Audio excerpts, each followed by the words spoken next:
Hi everyone. So in the past several days, I have received a number of questions about the ASEAN Foundation Model ASEAN meeting and how students can better prepare to apply for the event, AFMAM. So in this video, I will try to answer some of the questions that I have received in the past several days. So let's go to the first question. Question number 1. Why do I need to apply as a team? So in ASEAN Foundation Model ASEAN meeting, you need to apply as a team instead of as an individual because later in the event, you will play as a team. So instead of just attending as an individual delegate, you will be assigned a specific role. For example, there are roles as like senior officer, there is a role as a minister, and there is a role as a head of state.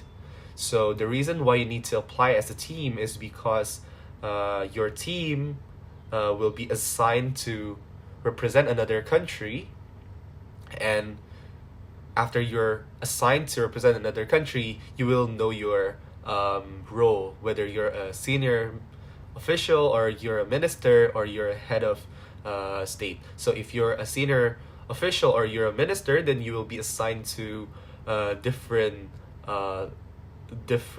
communities. So like in ASEAN, they have the ASEAN Political Security Committee, they have the ASEAN Economic Community, and they have the ASEAN Socio-Cultural Community. So ministers and senior officers will be assigned to that, each of the community, but head of state during the meeting, they will just observe, and they will have their they will have their time later to speak during the ASEAN summit. So yeah, basically, you need to work, you need teamwork to work in AFMAM. So I will explain later why and how does AFMAM work, more or less. So let's go to question number 2. Question number 2 is, can I make a team with students from different countries? To my knowledge and to my experience, sadly no, because in 2017 when I attended AFMAM, each team that applied need to comprise of students from the same countries because they will be assigned to represent other countries. So I think that rule has not been changed yet. So yeah, let's go to question number 3. I am studying in a vocational school. Can I apply? If you're referring to tertiary education vocational school, then I think yes, you can apply.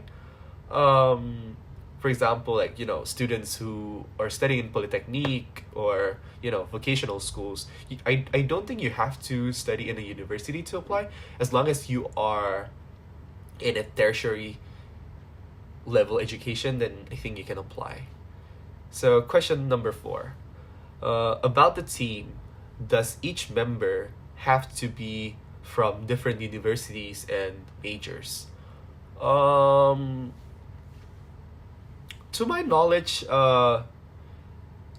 it's not compulsory that your team has to comprise students from different universities and majors, but I think it's an asset for you when you're applying because having different backgrounds, different universities, different majors will bring different perspectives to the discussion, and I think that is an advantage, and that will give you an upper hand when you are applying to attend AFMAM. But that is not 100% compulsory because I think in the previous example or in the past, there have been teams that are comprised of students from just one uni but different majors. So yeah, let's go to question number 5. How many people are selected from Indonesia? When I attended AFMAM in 2017, and there were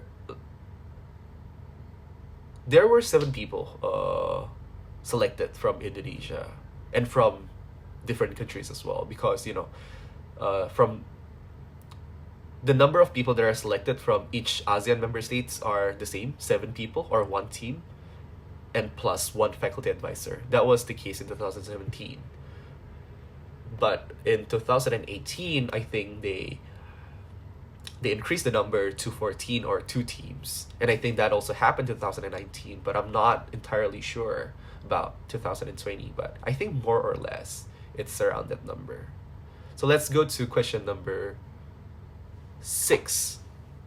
Are there councils in AFMAM? So, as I said previously, I mentioned about senior officials and senior ministers working in ASEAN Political Security Committee, ASEAN Economic Community, and ASEAN Socio-Cultural Community. So if you're talking about council like in other simulation event, it won't be something like that. Because in ASEAN, there will be ASEAN Political Security Committee, ASEAN Economic Community, and ASEAN Socio-Cultural Community.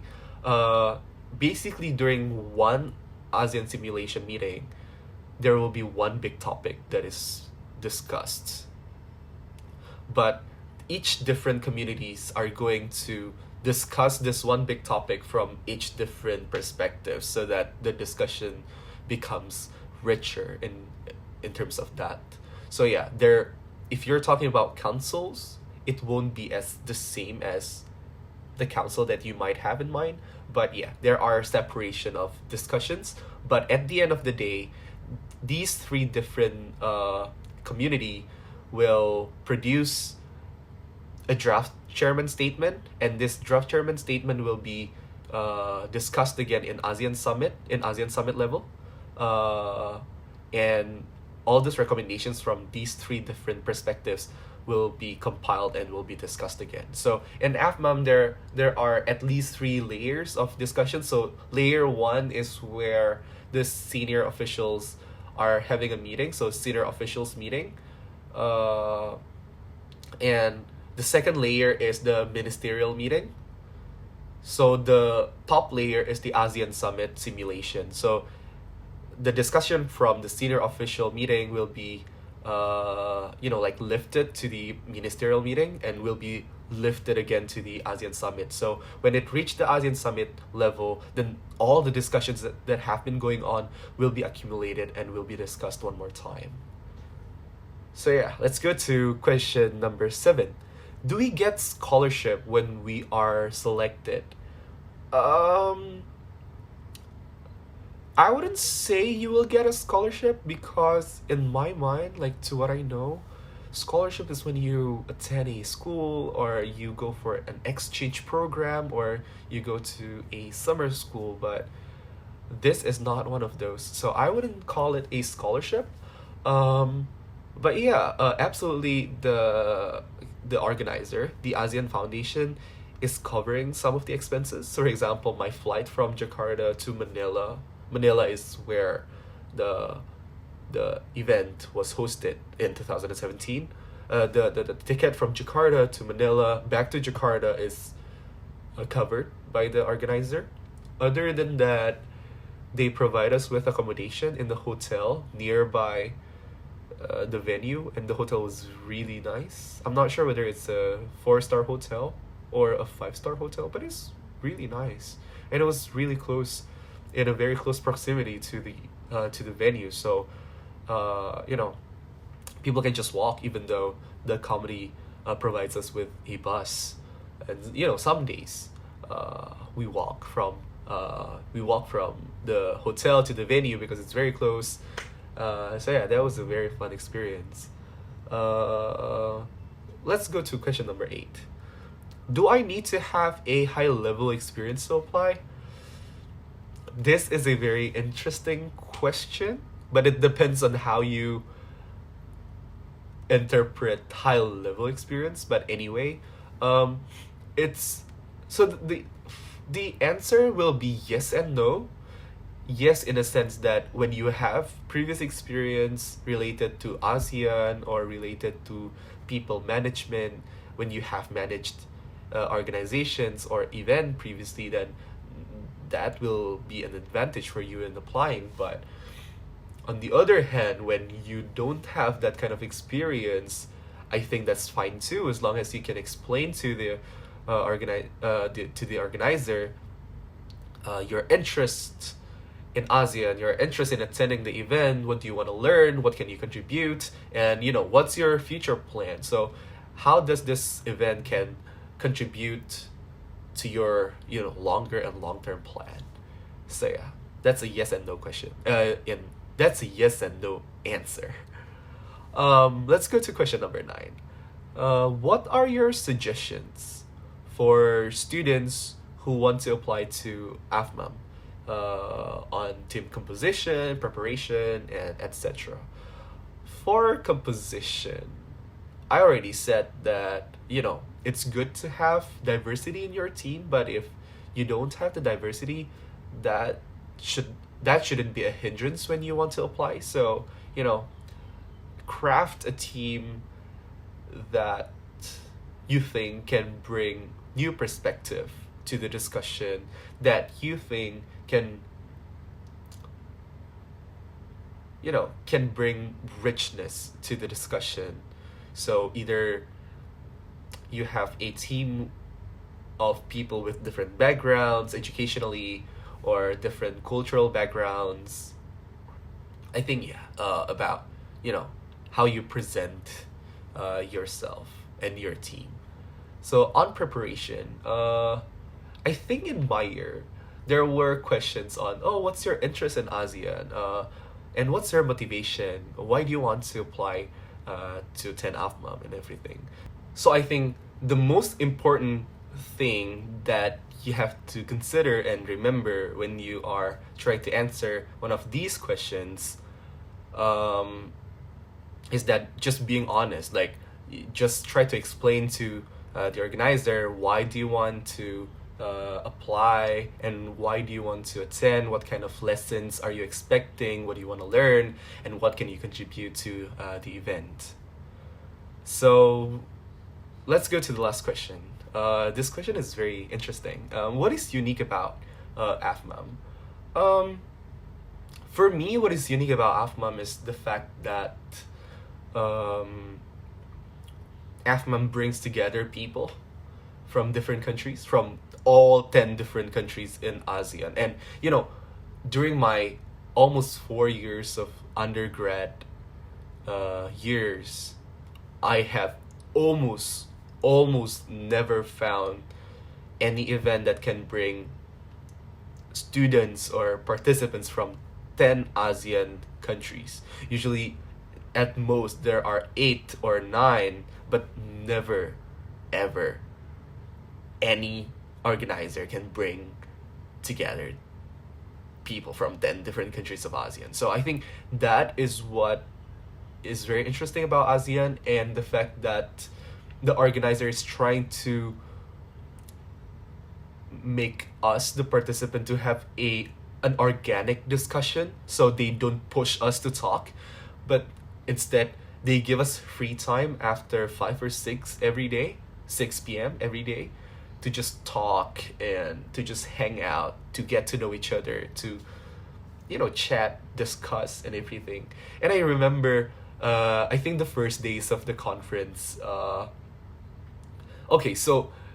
my team, like the Indonesian team, was assigned to represent Lao PDR. So we want to hear first-hand information from the people from Lao PDR. So we invited the faculty advisor from Lao PDR to discuss with us and to hear what are our ideas about the solution that we propose, and we also want to learn from her,